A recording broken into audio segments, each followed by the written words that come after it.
Bismillahirrahmanirrahim. Assalamualaikum warahmatullahi wabarakatuh. Oke, sesudah kita membahas yang pertama apa green planning, kemudian green process, kemudian green product dan pengolahan limbah. Nah, kali ini kita membahas green selling dan green customer service. Pertama, kita membahas green selling dulu. Green selling itu sebenarnya berhubungan dengan yang namanya polluter pays principle. Gitu. Di situ mewajibkan para pencemar untuk memikul biaya-biaya yang diperlukan untuk menjaga kelestarian lingkungan. Nah, ini ada persyaratan biaya akibat polusi yang ditimbulkan oleh pelaku yang bertanggung jawab, yang sudah menimbulkan polusi tentunya. Nah, jadi green selling itu juga terkait dengan pajak lingkungan gitu. Karena lingkungan punya daya tampung limbah yang terbatas. Jadi prinsip yang digunakan adalah polluter pays principle atau kalau di bahasa Indonesia kan prinsip pencemar membayar atau PPM. Nah, prinsip pencemar membayar dan instrumen fiskal itu digunakan untuk mengatasi persoalan pencemaran lingkungan. Nah, ini adalah bagian dari green selling. Berikutnya adalah green customer service yang melingkupi 1. Baku mutu lingkungan, 2. Audit lingkungan, 3. Sistem manajemen lingkungan atau SML, kali ini ada ISO 14001, dan yang keempat adalah Corporate Social Responsibility atau CSR. Oke, masuk ke baku mutu lingkungan. Baku mutu lingkungan merupakan ukuran batas atau kadar makhluk hidup, zat, energi, atau komponen yang ada atau harus ada, dan unsur pencemar yang ditenggang keberadaannya dalam sumber daya tertentu sebagai unsur lingkungan hidup. Melingkupi baku mutu limbah padat, air laut, emisi, limbah cair, air, dan lain-lain gitu kan. Nah, jenisnya ada effluent standar dan stream standar. Effluent standar itu kadar maksimum limbah yang diperbolehkan ketika dibuang.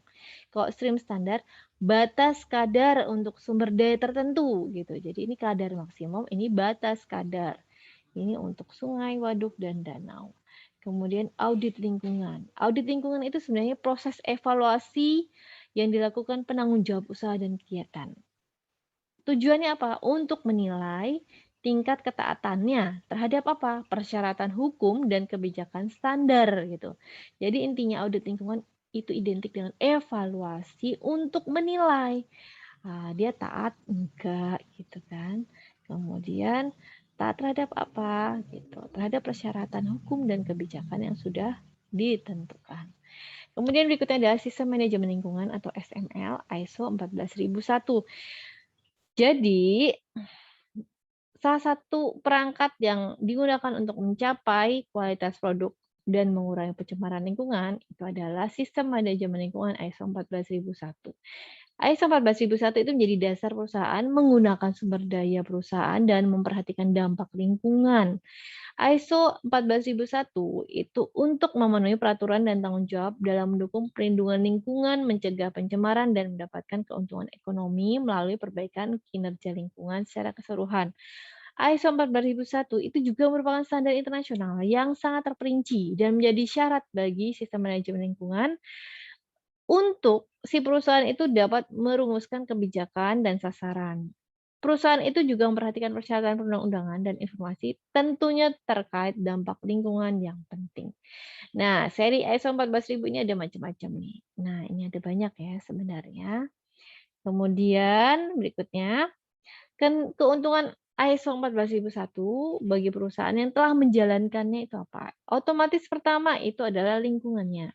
Kemudian dasar persaingan yang setara, kemudian kesesuaian terhadap peraturan, terbentuk manajemen yang efektif, memiliki kekuatan pasar ya karena sudah punya standar jadi dia punya kekuatan pasar. Kemudian menekankan biaya pengeluaran dan pengurangan kerugian. Jadi kalau perusahaan sudah menjalankan ISO 14001 itu otomatis dia juga apa namanya kan terperinci tuh standar-standarnya. Nah, pengeluarannya pun akan ditekan dan kerugiannya akan dikurangi begitu. Nah, ketika sudah menerapkan ISO 14001 itu juga dapat meningkatkan hubungan masyarakat dan sehingga menimbulkan kepercayaan dan kepuasan bagi pelanggan karena oh dia sudah menerapkan ISO 14001 gitu kan. Kemudian mendorong perhatian manajemen yang lebih tinggi. Berikutnya adalah Corporate Social Responsibility atau CSR.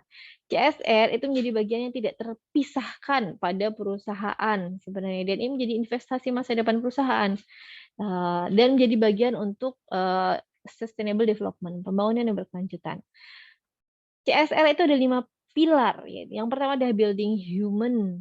Jadi si perusahaan itu, memiliki dukungan sumber daya manusia yang andal terhadap masyarakat juga. Kemudian strengthening economies, memberdayakan ekonomi komunitas. Assessing social cohesion, jadi perusahaan menjaga keharmonisan dengan masyarakat sekitar agar tidak terjadi konflik. Kemudian encouraging good governance, jadi perusahaan dijalankan dalam tata kelola yang baik dan terakhir adalah protecting the environment. Jadi perusahaan itu harus menjaga kelestarian lingkungan. Langkah perumusan CSR yang pertama adalah engagement. Jadi dia PDKT ke masyarakat, kemudian membuat suatu ikatan gitu kan. Lalu dilakukan assessment ya, penilaian, identifikasi. Masyarakat itu masalahnya apa ya? Kebutuhannya apa ya? Nah, dasar identifikasi itu untuk mengetahui masalah dan kebutuhannya itu menjadi dasar untuk merumuskan program. Kemudian plan of action. Jadi membuat perencanaan ya. Program apa sih yang akan dijalankan gitu. Kemudian action and facilitation, jadi pelaksanaan program yang telah disepakati, dan terakhir adalah evaluation and termination or reformation. Jadi menilai berhasil nggak sih program CSR yang sudah dilakukan. Nah, itu adalah langkah-langkahnya: engagement, assessment, plan of action, action and facilitation, dan yang terakhir adalah evaluation and termination or reformation. Begitu. Itu adalah terkait, green selling dan green, customer service. Terima kasih, semoga bermanfaat dan semoga menjelaskan. Wassalamualaikum warahmatullahi wabarakatuh.